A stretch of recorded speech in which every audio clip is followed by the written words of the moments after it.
Michael Chen sat in his small piano studio and watched the clock on the wall. It was Tuesday afternoon and his student was supposed to arrive at 3 o'clock. The clock showed 3:15, then 3:30. By 4 o'clock, Michael knew the truth. Another student had quit. He picked up his phone and saw the text message from the student's mother. It was polite but clear. They were switching to a different teacher. Someone more modern, someone who made lessons fun. Michael put his phone down and looked around his studio. The room was small and plain. There was one old piano, a few chairs, and music books stacked on shelves. The paint on the walls was starting to peel. A water stain marked the ceiling in one corner. Michael was 48 years old. His hair was starting to turn gray at the sides. He wore glasses that were a bit crooked because he never got them fixed properly. His clothes were clean but old. Everything about him looked tired. And he was tired. So very tired. 3 years ago, his wife Linda had left him. She said she could not live with someone who was married to his work more than to her. She said he cared more about perfect piano playing than about being happy. She took most of their savings and moved to another city. She left him with their daughter Emma, who was 4 years old at the time. Michael did his best to raise Emma alone. He worked hard to keep his studio running. He paid the rent every month. He made sure Emma had food and clothes. He walked her to school every morning and picked her up every afternoon. But money was always tight. Every month was a struggle. And now he was losing students. Emma was 7 years old now. She was a small girl with long black hair that Michael tried to brush every morning. Though he was not very good at it, she had her mother's dark eyes and quiet way of moving. She was a good child. She never complained. She did her homework without being told. She kept her room clean. Sometimes Michael wished she would be louder, more playful, more like other children. But mostly he was grateful she was easy to care for. That evening, Michael made dinner for them both. It was rice and vegetables with a little bit of chicken. They ate at the small table in their apartment kitchen. The apartment was not big. There was one bedroom for Emma, and Michael slept on the couch in the living room. The piano studio was in a different building down the street. Emma ate her dinner quietly. She had a spelling test tomorrow and she was studying her words. Michael watched her and thought about their situation. He needed something to change. He needed to show people that his teaching methods worked. He needed proof that traditional, disciplined piano training was still valuable. Then an idea came to him. The community center was holding a talent show in 6 weeks. Local children would perform for their families and neighbors. It was a big event. Many people would come. If Emma could perform something impressive, something that showed real skill, then people would see what his teaching could do. New students would come. His reputation would improve. Michael put down his fork. He looked at his daughter. "Emma," he said, "I want you to play piano at the community talent show." Emma looked up from her spelling words. Her eyes went wide. "The talent show?" she asked quietly. "Yes," Michael said. "You will perform a piece that will show everyone what proper training can achieve." Emma bit her lip. She looked like she wanted to say something, but she stayed quiet. "I will teach you a very special piece," Michael continued. "It is difficult, but if you work hard, you can learn it. It will be good for you. Good for both of us." Emma nodded slowly. She did not smile. But she did not argue either. The next day after school, Michael brought Emma to his studio. He had selected the piece carefully. It was Chopin's Revolutionary Etude. The piece was fast, powerful, and very difficult. Most adult pianists found it challenging. For a 7-year-old child to learn it would be remarkable. It would be proof of excellent teaching. Michael sat Emma down at the piano. He opened the sheet music in front of her. "This is what you will learn," he said. Emma looked at the music. Her small fingers touched the pages gently. She studied the notes for a long moment. "Papa," she said softly. "I can play this." Michael shook his head. He thought she did not understand how hard it was. "No, Emma. This is a very advanced piece. You do not understand yet, but I will teach you. We will work on it every day. You will practice for 3 hours after school. In 6 weeks you will be ready." Emma opened her mouth to speak again, but Michael held up his hand. "I know it seems impossible now," he said, "but trust me. I am your teacher. I know what you can achieve with proper discipline and practice." Emma closed her mouth. She looked at the piano keys. Her expression was sad, but Michael did not notice. He was already thinking about the practice schedule he would create. For the next week, Emma came to the studio every day after school. Michael had her practice scales and finger exercises for the first hour. Then they worked on small sections of the Chopin piece. Michael was a strict teacher. When Emma made a mistake, he stopped her immediately. No, no, no, he would say. That note is too sharp. Your finger position is wrong. Start again from the beginning. Emma would nod and start over. She tried to do exactly what her father said. But sometimes Michael noticed that she seemed to be playing more slowly than she needed to. She seemed to be making mistakes on purpose. This frustrated him greatly. Emma, you are not concentrating, he would say. If you do not focus, you will never learn this piece. Do you want to embarrass yourself in front of everyone? Emma would shake her head and try again. Michael did not know that Emma was indeed holding back. She was playing far below her actual ability, but she had her reasons. Reasons she could not explain to her father. By the end of the first week, Michael was worried. Emma was learning the piece, but very slowly. Too slowly. At this rate, she would not be ready for the talent show. He decided to increase her practice time to 3.5 hours per day. Emma said nothing when he told her the new schedule. She just nodded and continued practicing. At home in the evenings, Emma did her homework at the kitchen table. She was always tired now. Sometimes she fell asleep with her head on her books. Michael would wake her gently and send her to bed. He felt a small amount of guilt about pushing her so hard, but he told himself it was necessary. Discipline was how children learned to achieve great things. What Michael did not know was that Emma had a secret. A big secret she had kept for 3 years. When Emma was 4 years old, just after her mother left, she found an old tablet computer in a box of things her mother had left behind. Late at night, when Michael was asleep on the couch, Emma would take the tablet into her room and close the door very quietly. She would put on headphones and watch videos on the internet. The videos were of people playing piano, great pianists from around the world. Emma would watch their fingers on the keys. She would watch how they sat, how they moved, how they made the music come alive. Then she would imagine herself playing the same way. During the day, when Michael was teaching other students, Emma would sometimes sneak into the studio. She would lock the door and sit at the piano. She would play the pieces she had learned from the videos. She taught herself to read music by studying the sheet music in her father's books. She learned by watching and listening and trying over and over until she got it right. By the time she was 5, Emma could play simple Mozart pieces. By 6, she was playing Beethoven sonatas. Now, at 7, she could play some of the most difficult pieces ever written. She had taught herself Rachmaninoff, Liszt, and yes, Chopin. She had already learned the Revolutionary Etude months ago from a video. She could play it perfectly, but she never showed her father. She never told him what she could do. The reason was complicated, even in Emma's own young mind. Part of it was that piano was her special thing. It was the one part of her life that belonged only to her. When she played alone, she felt free. She felt happy. She could express feelings she did not have words for. But there was another reason, too. When her father taught her piano, he was always criticizing, always correcting, always telling her she was doing it wrong. It made piano feel like work, like punishment. Emma had learned that if her father thought she was struggling to learn, his criticism was easier to accept. If he knew how easily things came to her, she was afraid his expectations would become impossible. She was afraid nothing she did would ever be good enough, so Emma hid her gift. She pretended to be an ordinary student who was learning slowly, and she suffered through her father's frustrated teaching. By the second week of practice, Michael was becoming more stressed. Emma was improving, but not fast enough. He raised his voice more often. He made her repeat sections 20 or 30 times.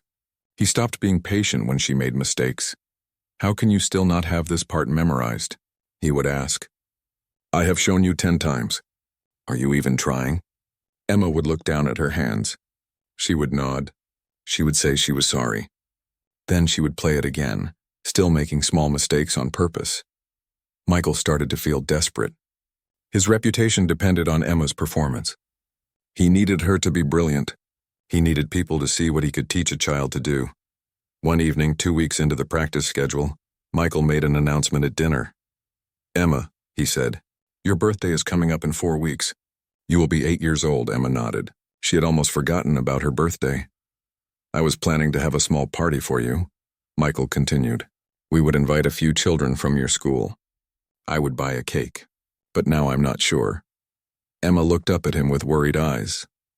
"If you cannot learn this piece properly, "There is no point in celebrating," Michael said. His voice was hard. "If you fail at the talent show, if you embarrass us both, then there will be no party. Do you understand?" Emma felt tears starting to form in her eyes, but she blinked them back. She nodded. "I understand, Papa," she whispered. Michael felt a moment of doubt when he saw her sad face, but he pushed the feeling away. He was doing this for her own good. Children needed consequences. They needed motivation. This was how his own father had taught him, and he had turned out fine. That night, Emma lay in her bed and cried very quietly into her pillow. She did not want her father to hear. She thought about just playing the piece perfectly to make him happy. But something stopped her. Some part of her knew that once she showed him what she could really do, everything would change, and she was not ready for that change.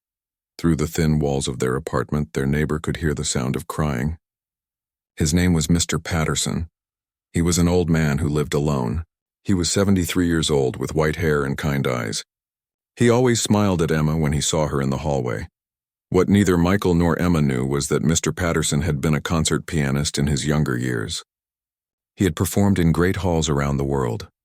Now he was retired, living quietly, but he still had his piano. And he still loved music more than almost anything. Mr. Patterson had been hearing Emma practice through the walls for 2 weeks now. He had heard Michael's harsh voice. He had heard the same sections played over and over. And tonight he heard a little girl crying. He sat in his chair and listened. His heart felt heavy. He knew the sound of a child under too much pressure. He had seen it before in his long career.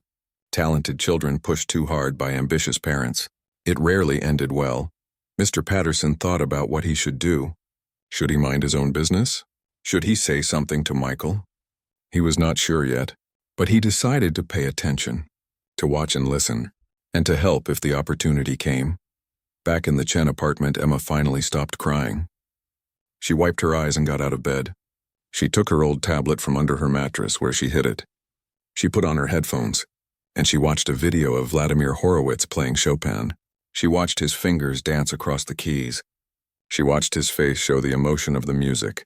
This was her real piano lesson. This was where she learned what music could be. Not from her father's strict corrections, but from the great masters who played with their whole hearts. Emma watched until her eyes grew heavy. Then she hid the tablet again and went to sleep. Tomorrow she would go back to the studio. Tomorrow she would pretend to struggle again. Tomorrow she would make her father frustrated again. But for now, in her dreams, she played piano like the masters. Free and beautiful and perfect. The 3rd week of practice began on a Monday morning that felt like all the others. Michael walked Emma to school as usual. He reminded her that she had to practice extra today to make up for the weekend. Emma nodded and went into her classroom without saying much. She was speaking less and less these days. Emma's teacher was Mrs. Rodriguez. She was a warm woman in her early 50s with curly brown hair and bright scarves she always wore. She taught 2nd grade and loved her students very much. Mrs. Rodriguez had noticed something wrong with Emma for the past 2 weeks. Emma used to be a quiet but alert student. She would raise her hand to answer questions. She would play with the other children at recess. But lately Emma seemed different. She fell asleep during silent reading time. She stared out the window during lessons. Dark circles had appeared under her eyes. During math class that Monday, Mrs. Rodriguez saw Emma's head drop forward.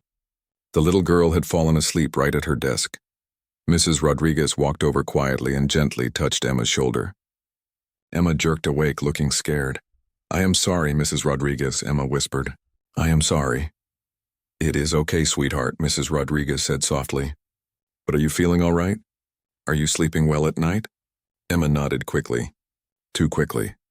Mrs. Rodriguez knew the child was not telling the truth. At recess, Mrs. Rodriguez watched Emma sit alone on a bench instead of playing. The other children were running and laughing, but Emma just sat there looking tired. Mrs. Rodriguez made a decision. She would call Emma's father and ask for a meeting. That afternoon, when Michael came to pick up Emma, Mrs. Rodriguez asked if he could stay for a few minutes to talk. Michael looked annoyed. He had a student scheduled at the studio, but he agreed. They sat in small chairs in the classroom while Emma waited outside in the hallway. Mrs. Rodriguez chose her words carefully. "Mr. Chen," she began, "I am worried about Emma. She seems very tired lately." She is falling asleep in class. She is not playing with the other children. Is everything okay at home? Michael felt his face get hot. He did not like anyone questioning how he raised his daughter. Everything is fine, he said stiffly. Emma is practicing piano for an important performance. It requires discipline and hard work. Perhaps she is not used to real effort. Mrs. Rodriguez kept her voice gentle. I understand that music is important. But Emma is only 7 years old. Children her age need rest. They need time to play. I am concerned that she might be under too much pressure. Michael stood up quickly. The small chair scraped against the floor. With respect, Mrs. Rodriguez, I know what is best for my daughter. I'm teaching her the value of dedication. This is how children learn to achieve great things. My methods may seem strict, but they work. Mrs. Rodriguez stood up too. She could see that Michael was getting defensive, but she had to try one more time. Mr. Chen, please think about what I am saying. Emma is a wonderful child, but I have been a teacher for 26 years. When I see a child this exhausted, this withdrawn, it worries me. Perhaps you could reduce the practice time just a little. Let her have some balance. Michael shook his head. The performance is in 3 weeks. We cannot stop now. Thank you for your concern, Mrs. Rodriguez, but I know what I am doing. He walked out of the classroom and took Emma's hand. They walked to the studio in silence. Michael was angry. He felt like everyone was doubting him. His students left him. His wife left him. Now Emma's teacher was criticizing his parenting. Why did no one understand that he was trying to do something good? Emma could feel her father's anger in the way he held her hand. She wished she could make everything better. She wished she could just play the piece perfectly and make her father happy. But she was trapped in the lie she had created. At the studio, practice was harder than usual. Michael pushed Emma for 4 hours instead of 3. He made her play the same difficult section over and over. His voice got louder when she made mistakes. No, wrong again. How many times must I show you? Your hand position is terrible. Start from the beginning! Emma's fingers hurt. Her back hurt from sitting so long. Her eyes burned from tiredness. But she kept playing. She kept making small mistakes. She kept pretending she could not quite get it right. By 7 o'clock in the evening, they finally stopped. Emma's hands were shaking. They went home and Michael made a quick dinner. Emma could barely eat. She went to bed right after dinner, even though it was still early. Michael sat on his couch and thought about Mrs. Rodriguez's words. A tiny voice in his head wondered if he was pushing too hard. But he silenced that voice. He had to see this through. The talent show was his chance to prove himself.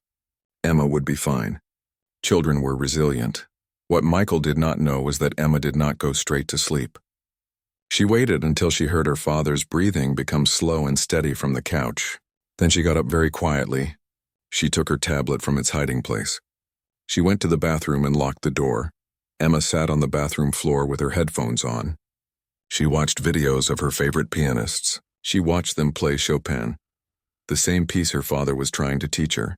But when these pianists played, it was magical. It was not about correct finger position and strict rules. It was about telling a story with music. It was about feeling. Emma watched for an hour, letting the music fill her heart. This was how she survived. These secret moments where piano was beautiful again, where it was not about her father's anger or his disappointment, where it was just music. Finally, she went back to bed. She fell asleep quickly, exhausted in every way. The next day was Tuesday. Emma had a friend at school named Sophie. Sophie was a cheerful girl with red hair and freckles. She talked a lot and laughed loudly. She had been Emma's friend since kindergarten. Sophie had noticed that Emma seemed sad lately. At lunch, Sophie sat next to Emma and tried to cheer her up. Want to play on the swings after we eat? Sophie asked. We can see who can swing the highest. Emma shook her head. I am too tired, Sophie. I am sorry. Sophie looked at her friend with worried eyes. Emma, you are always tired now. Are you sick? Should you see a doctor? I am not sick, Emma said quietly. I just have to practice piano a lot. Why? Sophie asked. I take piano lessons too, but I only practice 30 minutes a day. Emma did not know how to explain. How could she tell Sophie about the talent show, about her father's expectations, about the secret she was keeping? After lunch, the children had free time. Some went outside. Some went to the library. Emma told her teacher she wanted to go to the music room to practice. Mrs. Rodriguez looked concerned but said yes. Sophie decided to follow Emma. She was worried about her friend. She wanted to understand what was wrong. Emma walked down the empty hallway to the music room. The school had one small room with an old piano for music class. Emma had a key because her father had asked the principal for permission for Emma to practice there sometimes. Emma opened the door and went inside. She did not see Sophie slip in behind her and hide behind a tall bookshelf in the corner. Emma sat at the piano. She looked at the keys for a long moment. Then she began to play, but she did not play the Chopin piece her father was teaching her. She played something else, something harder, something more beautiful. It was Beethoven's Moonlight Sonata, third movement. The music was fast and passionate and incredibly difficult. Emma's small fingers flew across the keys. Her whole body moved with the music. Her face showed emotion that Sophie had never seen before. Emma looked alive, really alive, for the first time in weeks. Sophie stood frozen behind the bookshelf. Her mouth hung open in shock. She could not believe what she was hearing. Emma played like the famous pianists on television. Emma played like a professional. Emma played like magic. The music ended. Emma sat still for a moment, her eyes closed. Then she heard a sound, a gasp from the corner. Emma spun around on the piano bench. She saw Sophie standing there, her hands over her mouth. "Sophie," Emma said. Her face went pale. "What are you doing here?" Sophie came out from behind the bookshelf. She walked toward Emma slowly. "Emma," Sophie whispered, "how did you do that? How did you play like that?" Emma's eyes filled with tears. "Please do not tell anyone." "Please, Sophie." "You cannot tell." Sophie sat down on the floor next to the piano bench. She looked up at her friend. "I do not understand. You play so beautifully. Why is it a secret?" Emma started crying. All the stress and tiredness and sadness came pouring out. Between sobs, she told Sophie everything. She told her about teaching herself piano on the tablet. She told her about hiding her skill from her father.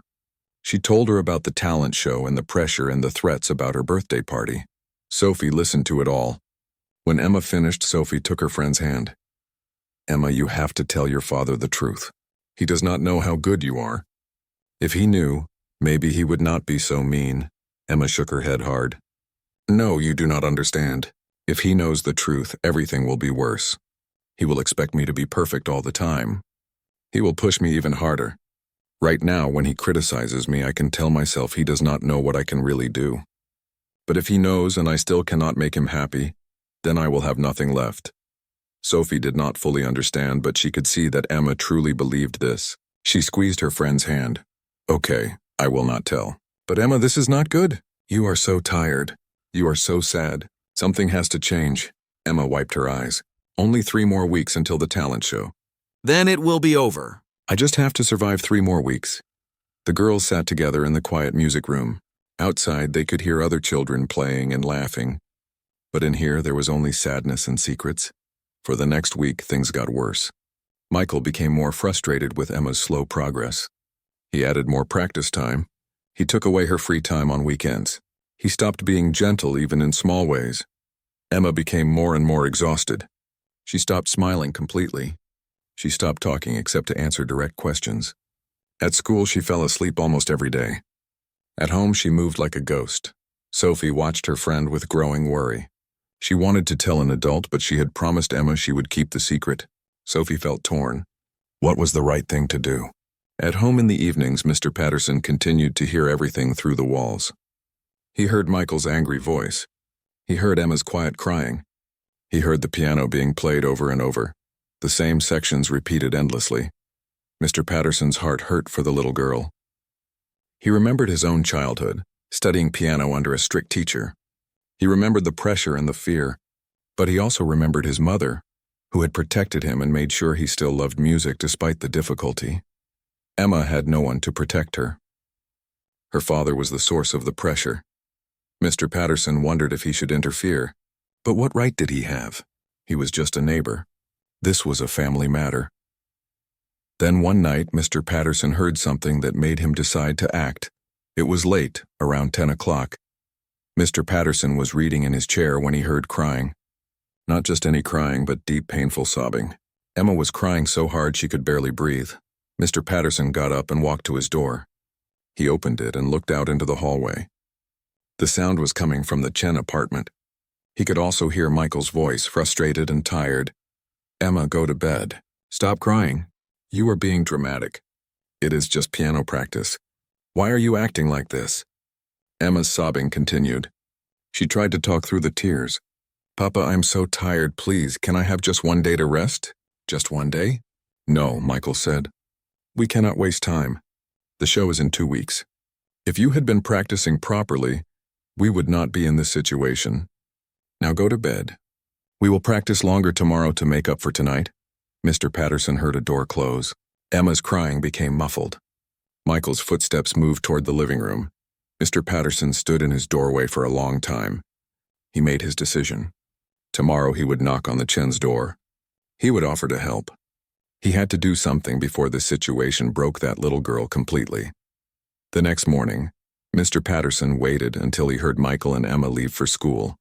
Then he went about his day, planning what he would say. That afternoon he watched through his door's peephole until he saw Michael and Emma return home. He waited a few more minutes. Then he took a deep breath and knocked on their door. Michael opened it. He looked surprised to see his elderly neighbor standing there. "Mr. Patterson," Michael said. "Is something wrong?" Mr. Patterson smiled gently. "No, nothing wrong. I hope you will forgive me for bothering you. I could not help but overhear that your daughter is learning piano for a performance." Michael's expression became guarded. "Yes, she is performing in 2 weeks. I wanted to offer my help," Mr. Patterson said. "You see, I used to be a concert pianist. I taught piano for many years before I retired. I would be happy to give your daughter some free lessons. Perhaps a fresh perspective would help her progress." Michael was quiet for a moment. His pride wanted to refuse. But he was desperate. Emma was still not playing well enough. Maybe this old man could help where he had failed. "That is very generous," Michael said slowly. "Are you sure? You would not charge anything?" "No charge at all," Mr. Patterson said. "I live right next door. It would be easy. And I miss teaching. It would be a pleasure." Michael thought about it. Having someone else work with Emma might be good. It would take some pressure off him. And if she failed, he could blame this old man's methods instead of his own. "All right," Michael agreed. "When would you like to start?" "How about tomorrow after school?" Mr. Patterson suggested. "Bring her to my apartment. I have a good piano." They agreed on a time. Mr. Patterson went back to his apartment. He sat down heavily in his chair. He had taken the first step. Now he needed to figure out what to do next. What Mr. Patterson did not know was that Emma had been standing in the hallway behind her father listening. When she heard that a new teacher was coming, her heart filled with fear. Another person to disappoint, another person to fool, another person who would expect things from her. Emma went to her room and lay on her bed. She stared at the ceiling. Only 2 more weeks until the talent show. She just had to survive 2 more weeks. Then maybe her life could go back to normal. Maybe her father would leave her alone. Maybe she could just be a regular little girl again. But deep in her heart, Emma knew the truth. Nothing would ever be normal again. The lie she had created was growing too big. Soon it would collapse, and when it did, everything would break. The next afternoon, Michael brought Emma to Mr. Patterson's apartment. Emma held her father's hand tightly. She felt nervous about meeting this new teacher. Her stomach hurt the way it always did when she was worried. Mr. Patterson opened the door with a warm smile. He was wearing comfortable old clothes and slippers. His apartment smelled like books and tea. "Welcome, welcome," he said kindly. "Please come in." Emma stepped inside and looked around. The apartment was bigger than theirs. The walls were covered with photographs. Emma saw pictures of Mr. Patterson when he was younger, sitting at pianos on big stages. There were photos of him with other people who looked important. In some pictures, he was shaking hands with people while holding flowers, but what caught Emma's attention was the piano. It sat near the window and it was beautiful. The wood was dark and shiny. The keys looked perfect, like they had been cared for very lovingly. This was not like the old worn piano at her father's studio. This was a grand piano, though not a very big one. It was the kind of piano Emma had only seen in videos. "That is a beautiful piano," Emma said quietly. It was the first time she had spoken with any real feeling in days. Mr. Patterson's smile grew bigger. "Thank you. It has been with me for 40 years. Would you like to try it?" Emma looked at her father. Michael nodded. Go ahead. Show Mr. Patterson what you have learned. Emma walked slowly to the piano. She sat on the bench. Her feet did not quite reach the floor. She put her small hands on the keys. The keys felt smooth and perfect under her fingers. Play what you have been practicing with your father, Mr. Patterson said gently. Emma nodded. She began to play the Chopin Revolutionary Etude, but she played it the way she had been playing for her father. Slowly, with mistakes, with hesitation. She made her fingers stumble in places where they should flow. Michael stood with his arms crossed, watching. He looked embarrassed. This was exactly how Emma had been playing for him, and it was not good enough. Mr. Patterson listened carefully. But he was not just listening to the music. He was watching Emma's hands. He was watching her posture. He was watching the tension in her small shoulders. And he was seeing something that Michael could not see. This child was playing badly on purpose. Mr. Patterson had taught piano for 50 years. He had seen hundreds of students. He knew the difference between a child who was struggling and a child who was hiding. Emma's finger positions were too good. Her understanding of the music was too mature. The mistakes she made were too deliberate. When Emma finished, Michael shook his head. You see?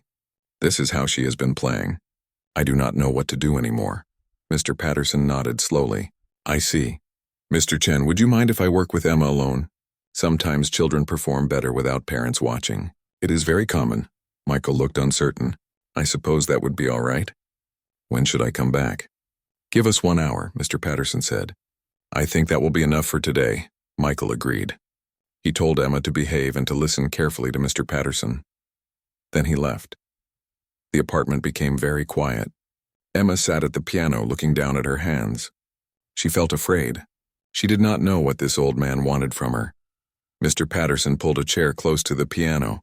He sat down with a small groan. His old knees did not work as well as they used to. Emma, he said softly, I am going to ask you a very important question, and I need you to tell me the truth. Can you do that? Emma looked up at him. His eyes were kind, but they were also very wise. She felt like he could see right through her. I will try, she whispered. Good, Mr. Patterson said. Here is my question. Can you really play that piece? I mean, really play it the way it is meant to be played? Emma's heart began to beat very fast. She did not know what to say. If she told the truth, what would happen? Would he tell her father? Would everything become worse? Mr. Patterson saw her fear. He reached out and gently patted her hand. I am not going to tell your father anything you do not want me to tell him, he said. I promise. But I need to know the truth so I can help you properly. Because right now, I can see that you are very unhappy, and I think I know why. Tears started to form in Emma's eyes. She tried to blink them away, but they came anyway. I can play it, she whispered. I learned it a long time ago. From your father? Mr. Patterson asked. Emma shook her head. No, I taught myself. I watch videos on my tablet at night. I have been teaching myself piano since I was 4 years old. Mr. Patterson was quiet for a moment. Then he asked another question. Can you show me? Can you play the Chopin piece the way you really can? Emma hesitated. Part of her wanted to keep hiding. But another part of her was so tired of pretending, so tired of holding back, and this old man seemed kind. He seemed safe. Okay, Emma said quietly. She turned back to the piano. She put her hands on the keys. She took a deep breath, and then she played. The music that came from the piano was completely different from what she had played before. Her fingers moved with incredible speed and precision. The notes were clear and strong. The emotion of the piece, the revolutionary spirit that Chopin had written into it, came alive in the small apartment. Mr. Patterson sat very still. His eyes went wide. His mouth opened slightly. In all his years of teaching, he had never heard a 7-year-old child play like this. This was not just good. This was extraordinary. This was the kind of talent that came along once in a generation. When Emma finished, the last notes hung in the air. Emma kept her hands on the keys. She was breathing hard like she had been running. Playing this way, holding nothing back, had released something inside her. Mr. Patterson had tears in his eyes. My dear child, he said, his voice shaking slightly. That was remarkable. Truly remarkable. How many pieces can you play like this? Emma thought about it. Maybe 50 or 60? I do not count them. I just learn pieces I like. And your father does not know? Mr. Patterson asked. Emma shook her head. He cannot know. Why not? Mr. Patterson asked gently. Why do you hide this gift? Emma's words came out in a rush. Because if he knows, he will expect me to be perfect all the time. He will push me even harder than he does now. Right now, when he gets angry, I can tell myself that he does not know what I can really do. But if he knows the truth and I still cannot make him happy, then there will be no hope. Piano will not be mine anymore. It will only be his way to prove something. I will lose the only thing I love. Mr. Patterson listened to every word. His heart broke for this little girl who carried such a heavy burden. Emma, he said carefully, what you can do is very special. You have a gift that most people never have, but keeping this secret is hurting you. I can see how tired you are, how sad. This cannot continue. Emma started crying harder now. I know, but I do not know what to do. If I tell him, everything will change. If I do not tell him, I have to keep pretending. Either way, I lose, Mr. Patterson thought carefully. He was facing a difficult situation. This child needed help, but he had to be careful. If he told Michael the truth without Emma's permission, he would betray her trust. But if he did nothing, he would be allowing her suffering to continue. Emma, he said slowly, I have an idea, but I need you to trust me. Can you do that?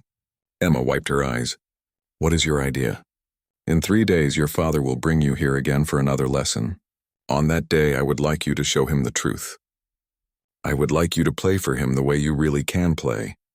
Emma's eyes went wide with fear. No, I cannot. You do not understand what will happen.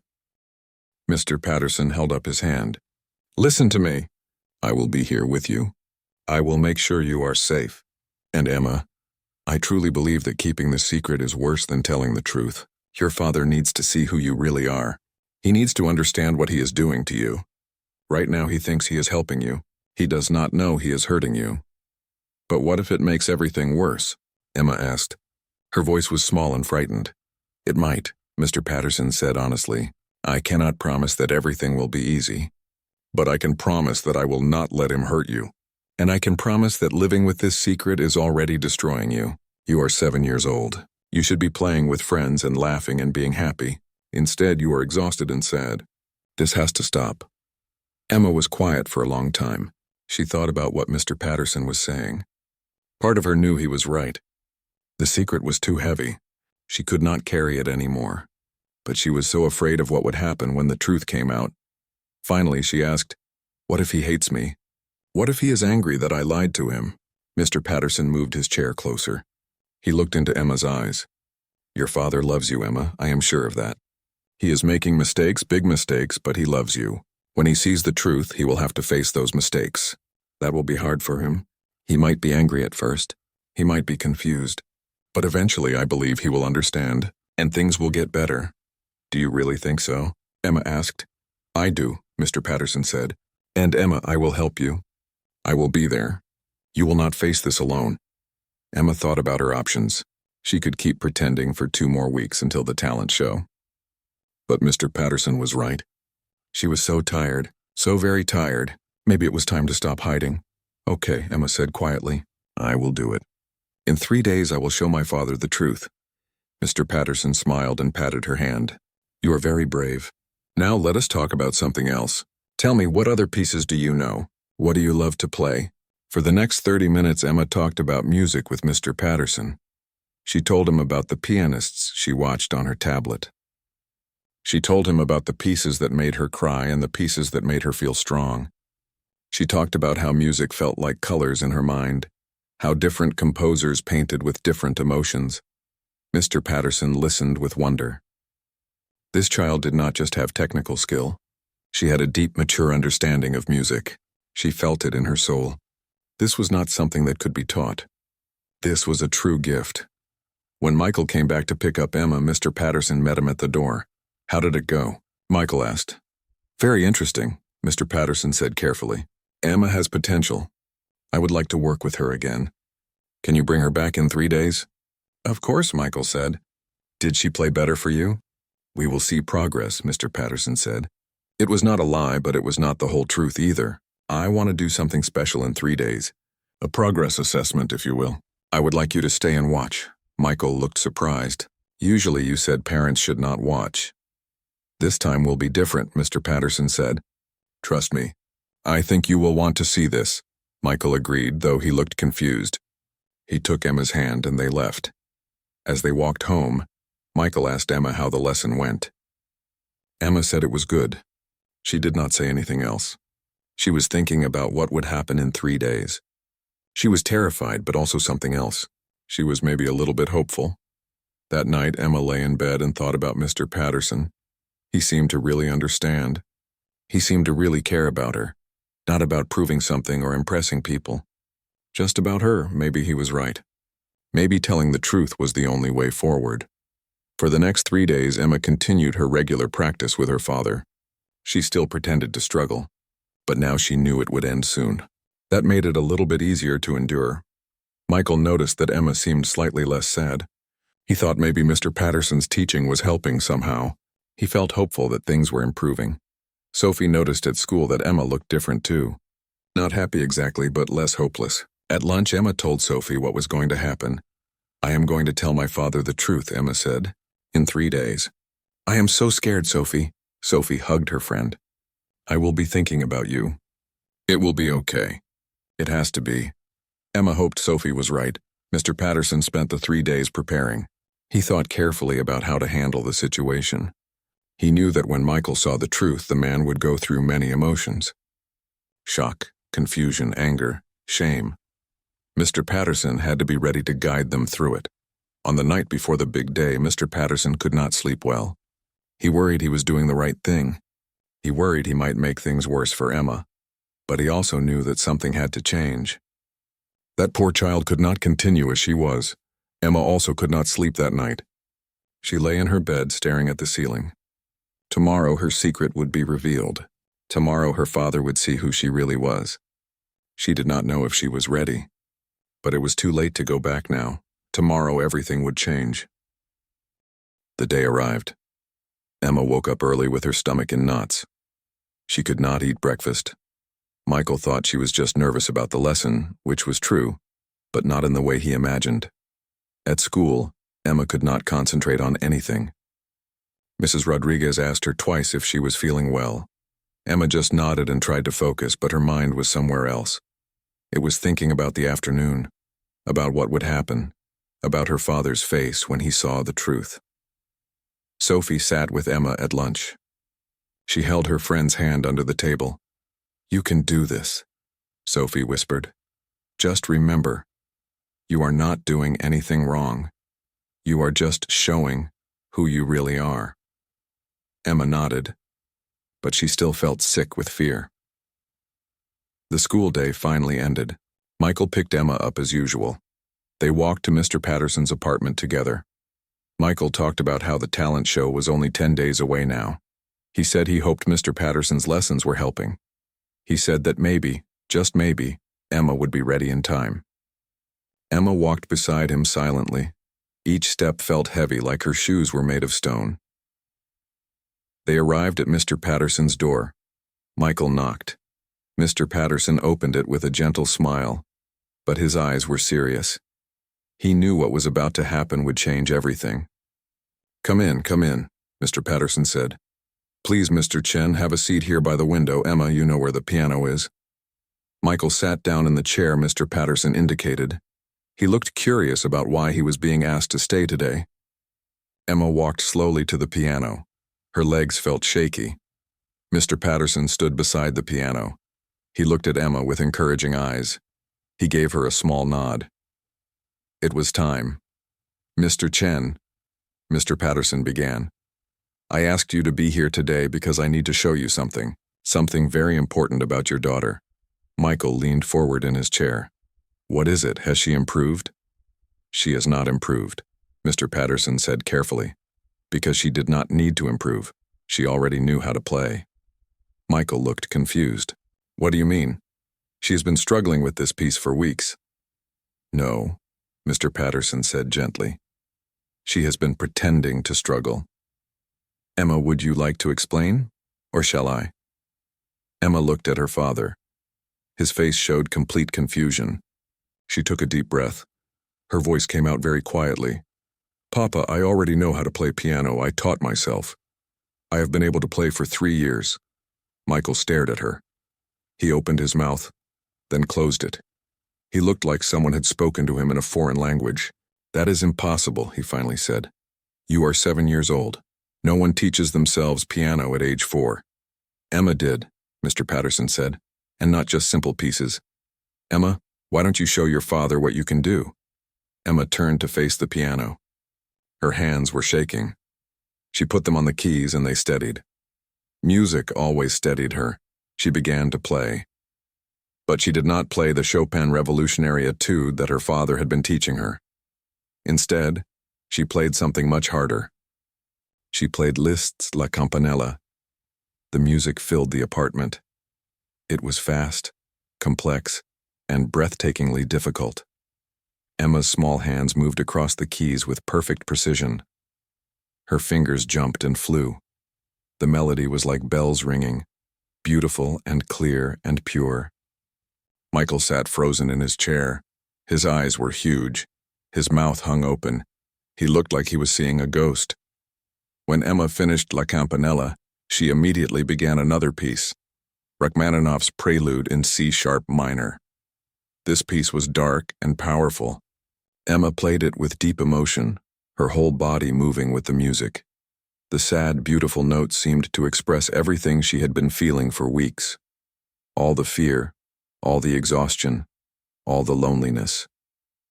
Michael's hands gripped the arms of his chair. His face had gone pale. Emma finished the Rachmaninoff and finally played the Chopin Revolutionary Etude. But now she played it the way it was meant to be played, with fire and passion and perfect technical skill. It was the sound of revolution, of breaking free, of refusing to be held down. When the last note faded, the apartment was completely silent. Emma kept her hands on the keys. She did not turn around. She could not look at her father's face. Mr. Patterson spoke quietly. "Emma has taught herself to play over 50 pieces of this difficulty.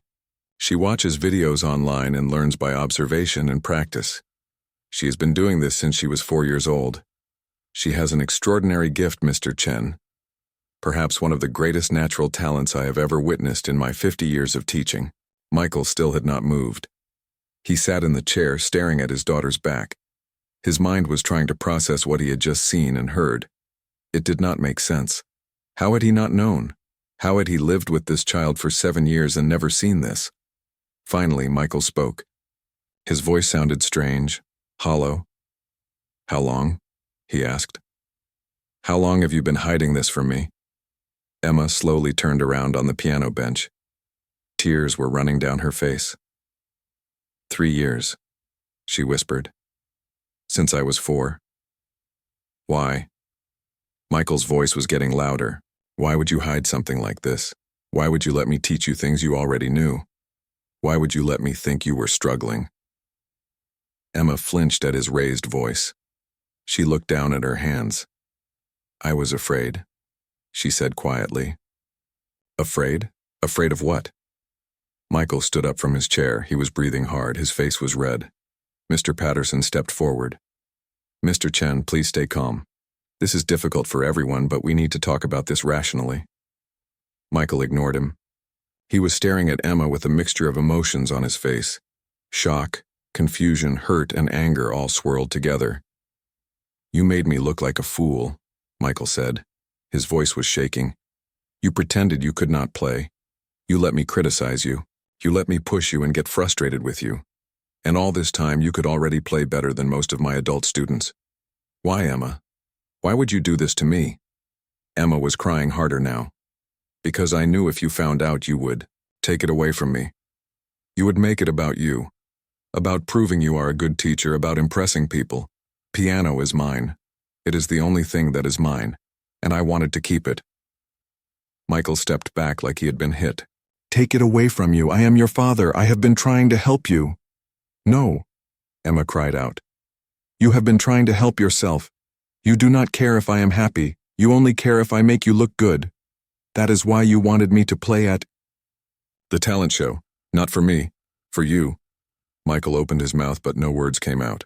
Emma's words had hit something true inside him, something he did not want to face. "Is that what you think of me?" Michael finally asked. His voice was quieter now, but there was deep hurt in it. That I only care about myself? Emma wiped her face with her hands. I think you are sad and angry about your life. I think you feel like a failure because students leave and because Mama left. And I think you want to use me to feel better about yourself. But I am not a tool to make you feel better, Papa. I am a person. I am your daughter. The words hung in the air. Michael stood very still. His face had changed from red to white. He looked at Emma like he was seeing her for the first time. Mr. Patterson spoke gently. Mr. Chen, I know this is a shock, but your daughter has spoken a difficult truth. She is carrying a burden that no 7-year-old should carry. She has been sacrificing her own happiness to protect herself from pressure she believed she could not survive. Michael slowly sat back down in the chair. He put his face in his hands. For a long moment, no one spoke. When Michael finally looked up, his eyes were red. I did not know, he said. His voice was broken. I did not know I was hurting you so much. I thought I was helping. I thought I was teaching you discipline and dedication. I thought I was being a good father. You are not a bad father, Emma said quietly. But you have been a bad teacher. You made piano feel like punishment. You made it feel like I could never be good enough. And I already felt like I was not good enough because Mama left. I did not need you to make me feel worse. Michael looked at his daughter. Really looked at her. He saw the dark circles under her eyes. He saw how thin she had become. He saw the sadness that had settled into her like a heavy coat. And he realized what he had done. I am so sorry, Michael whispered. Emma, I am so sorry. Emma got up from the piano bench. She walked slowly toward her father. Michael opened his arms and Emma fell into them. They both cried. Michael held his daughter and felt the weight of his mistakes crushing him. Mr. Patterson quietly left them alone and went to his kitchen. He made tea and gave them privacy. The crying continued for several minutes. Finally, the tears slowed. Michael pulled back and looked at his daughter's face. He wiped her cheeks gently with his thumbs. Can you forgive me? He asked. I do not know yet, Emma said honestly. But I want to, Michael nodded. That was fair? That was more than fair. Will you tell me the truth now? Michael asked. About everything? About how you learned? About what you want? Emma nodded. And she told him. She told him about finding the tablet. About watching videos late at night. About teaching herself to read music. About learning piece after piece because she loved it. Because it made her feel free, because it was beautiful. Michael listened to every word. He felt amazement and shame in equal measure. Amazement at what his daughter had accomplished alone. Shame that she had felt the need to hide it from him. When Emma finished talking, Mr. Patterson came back with tea for Michael and juice for Emma. They all sat quietly for a moment. What happens now? Michael finally asked. He looked at Mr. Patterson. That depends on what Emma wants, Mr. Patterson said. Emma, do you still want to perform at the talent show? Emma thought about it. I do not want to play the Chopin piece. I do not want to play anything Papa chose for me.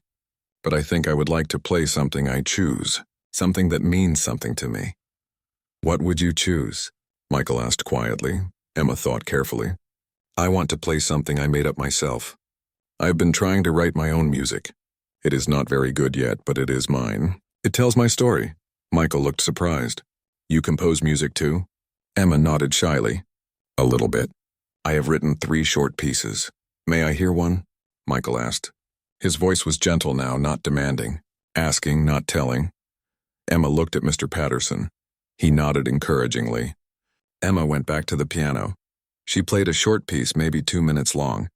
It was simple compared to the complex work she had played earlier, but it was beautiful in its simplicity. The melody was sad at first, like a child crying alone. Then it became stronger, more hopeful. It ended with soft, gentle notes that sounded like peace. When she finished, Michael had tears in his eyes again. That was you, he said. That was your story. Emma nodded. Michael stood up. He walked to the piano and knelt down beside the bench so he was at Emma's eye level. Emma, I have made terrible mistakes. I have hurt you when I thought I was helping you. I do not know if I can fix what I have broken. But I want to try. Will you let me try? Emma looked at her father. She saw something in his face she had not seen before. She saw humility. She saw real understanding. She saw love without conditions attached to it. "Yes," Emma said. "I will let you try." Michael pulled her into another hug. Over Emma's shoulder, he looked at Mr. Patterson. "Thank you," Michael said to the old man. "Thank you for caring enough to do this." Mr. Patterson nodded. "Emma is a special child. She deserves to be happy. She deserves to have her gifts celebrated, not used as a weapon." Michael nodded. He understood now. He finally understood. They stayed in Mr. Patterson's apartment for another hour. They talked about what would happen next. Mr. Patterson offered to continue teaching Emma, but only if Emma wanted it. Emma said yes, she would like that. But she wanted her father to be just her father, not her teacher. Michael agreed. It hurt his pride a little, but he agreed. His daughter's well-being was more important than his ego. As they prepared to leave, Mr. Patterson stopped them at the door. "Mr. Chen, may I offer one more piece of advice?" Michael nodded. "Take a few days away from piano entirely. Both of you. Let Emma rest. Let her be a child. Go to a park. See a movie. Do something fun together. Remember how to just be father and daughter, not teacher and student." Michael looked at Emma. "Would you like that?" Emma's face showed the first real smile in weeks. "Yes, Papa, I would like that very much." They left Mr. Patterson's apartment. As they walked home, Michael held Emma's hand. But this time it felt different. It felt like the hand of a father who was learning to see his daughter as she really was. Michael did not sleep that night. He lay on his couch in the dark and thought about everything that had happened. He thought about the past 3 years since Linda left. He thought about how he had become bitter and desperate. He thought about how he had used Emma to try to fix his own broken pride. The worst part was that Emma had been right. He had wanted her to succeed at the talent show not for her sake, but for his. He had wanted to prove to the world that he was still a good teacher, that he still had value. He had used his own daughter as a tool for his redemption. Michael got up and walked quietly to Emma's room. He opened the door a crack and looked at her sleeping. She looked so small in her bed, clutching her old stuffed rabbit.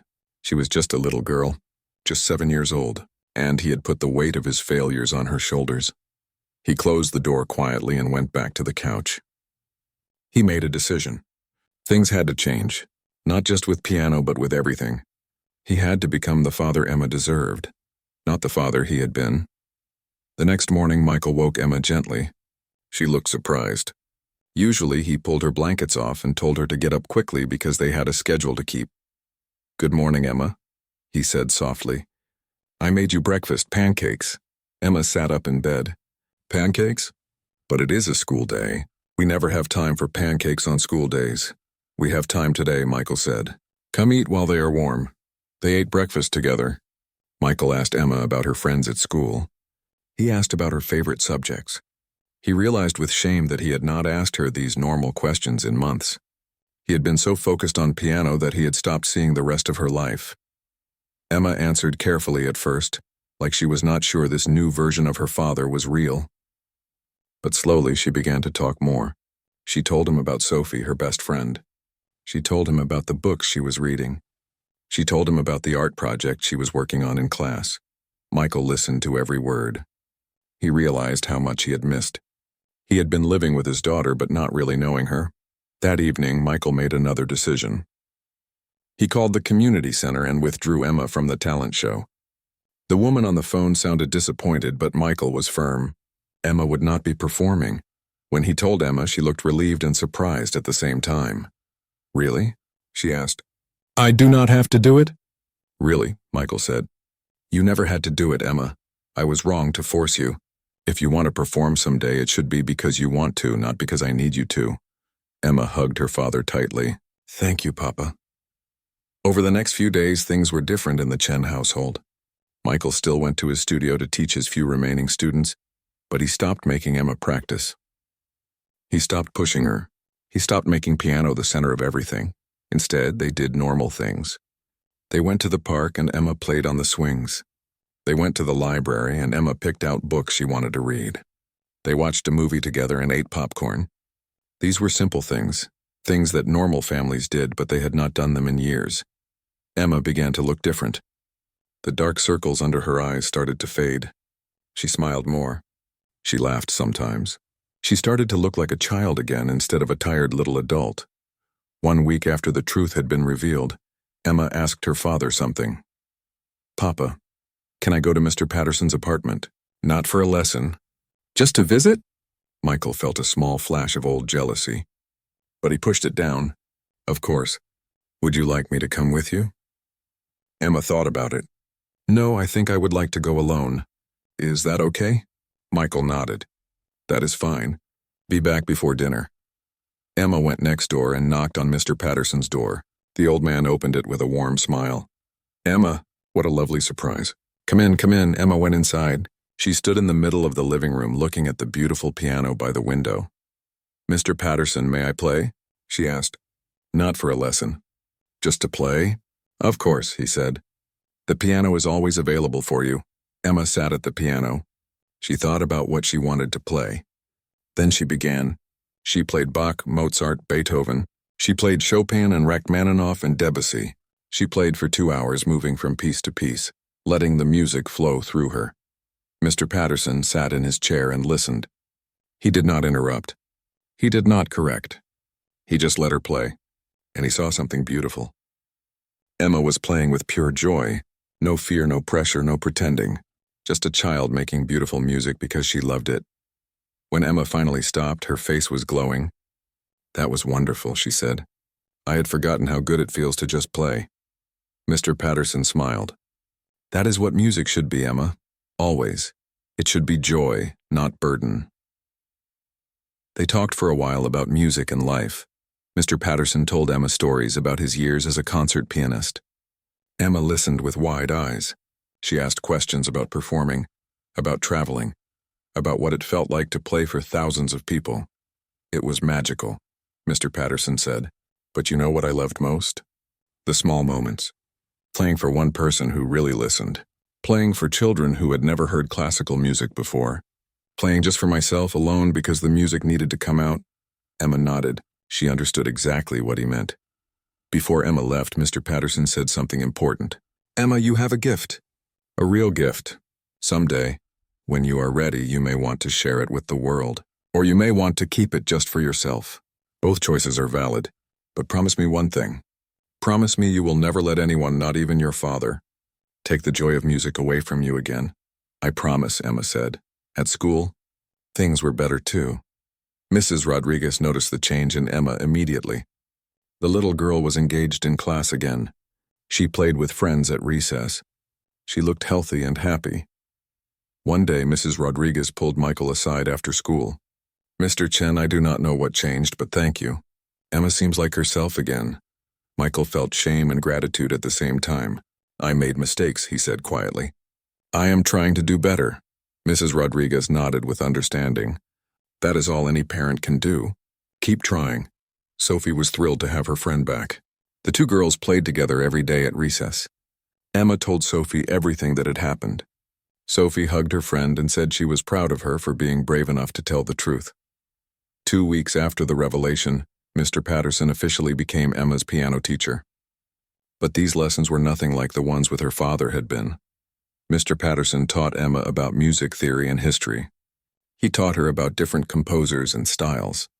He helped her refine her technique, but gently, with patience and encouragement. Most importantly, he taught her about composition. Emma's desire to write her own music fascinated him.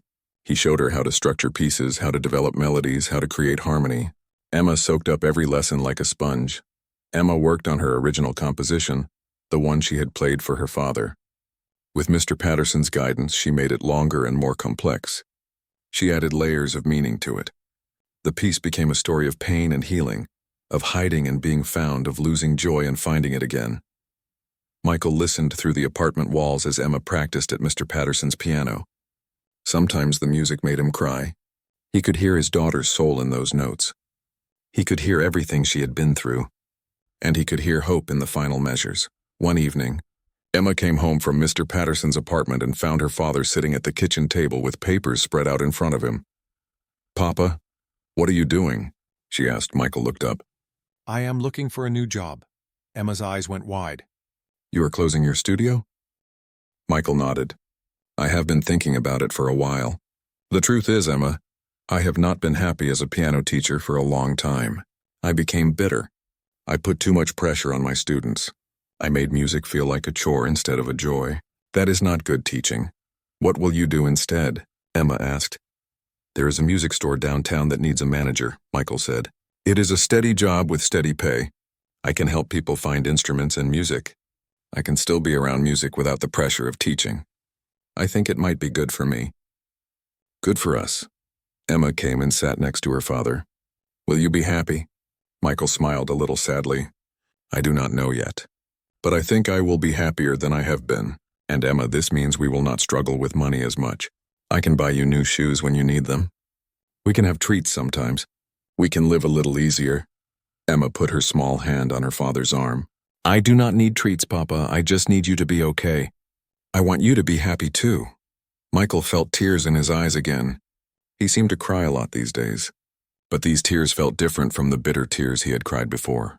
These tears felt like washing something away. We will figure it out together, Michael said. Both of us. We will help each other. Michael took the job at the music store. He closed his struggling studio. The first few weeks were hard. His pride hurt. He felt like he had failed. But slowly he began to enjoy the work. He helped young musicians pick out their first instruments. He ordered sheet music for music teachers. He learned about guitars and drums and violins. The work was simpler, but it was honest. And it did not consume his soul the way desperate teaching had. Emma continued her lessons with Mr. Patterson. She flourished under his gentle teaching.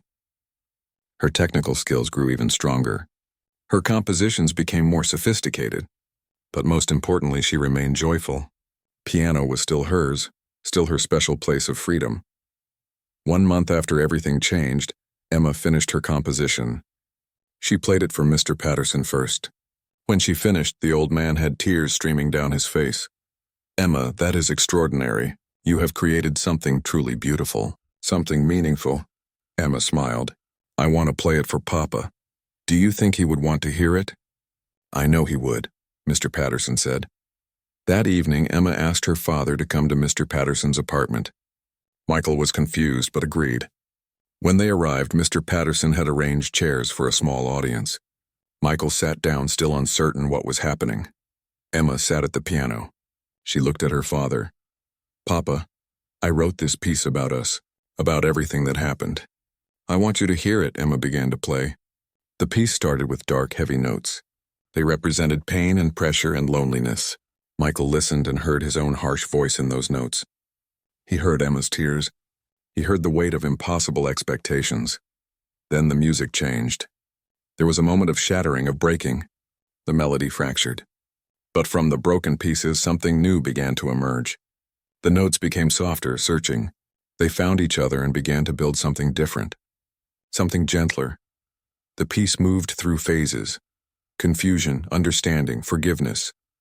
The melody line split into two voices that had been fighting, but slowly learned to harmonize. They did not always agree, but they learned to make something beautiful together. The composition ended with a simple melody. It was peaceful but not perfectly resolved. It suggested a journey that was still happening, a healing that was still in progress, but it was full of hope. When the last note faded, the room was silent. Michael sat with his hands over his face. His shoulders shook with crying. Emma got up from the piano. She went to her father and put her small arms around him. Michael held his daughter and wept. These were tears of grief for what had been lost, but also tears of gratitude for what had been found. I am sorry, Michael kept saying. I am so sorry. I know, Papa, Emma said. I forgive you, but you have to forgive yourself too. Those words from his 7-year-old daughter cracked something open in Michael's heart. All the bitterness and failure and shame he had been carrying began to drain away. It would take time to fully heal, but the process had begun. Mr. Patterson watched from his chair. He had seen many things in his long life, but this moment felt sacred. A father and daughter finding their way back to each other, a child teaching an adult how to love without conditions, a family being rebuilt on honesty instead of lies. Over the following months, life settled into a new rhythm. Michael worked at the music store and found satisfaction in his work. Emma continued to grow as both a pianist and a composer. Mr. Patterson became like a grandfather to Emma, teaching her and encouraging her and believing in her. Michael and Emma's relationship continued to heal. They had family dinners every night where they talked about their days. They went on walks together on weekends. They laughed more. They were gentler with each other. Piano was still part of Emma's life, but it no longer defined it. She played because she loved it, not because she had to.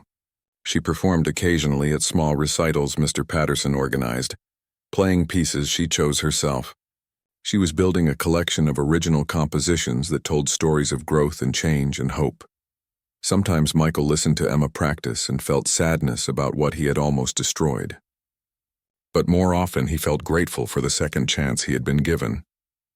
He had learned that being a good father meant letting his daughter be who she was, not who he needed her to be. One evening, 6 months after the truth had been revealed, Emma and Michael sat together on their couch. Emma was reading a book and Michael was looking through a catalog for the music store. Emma suddenly looked up. "Papa, are you happy now?"